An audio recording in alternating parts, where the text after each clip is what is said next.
aga mo? Nauwi na kami yung na-chat. Yung mga natapos na. Lagi ka namang maagang natatapos. Halika na. Ako yung pinakamabilis sa mga mahirap. Bye! Kiss na, kiss.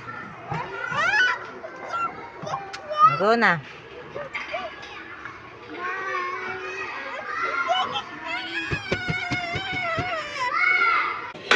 Hi, how are you?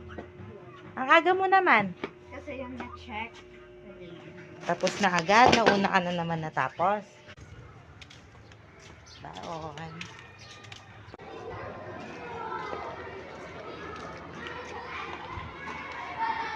Itay ganda na.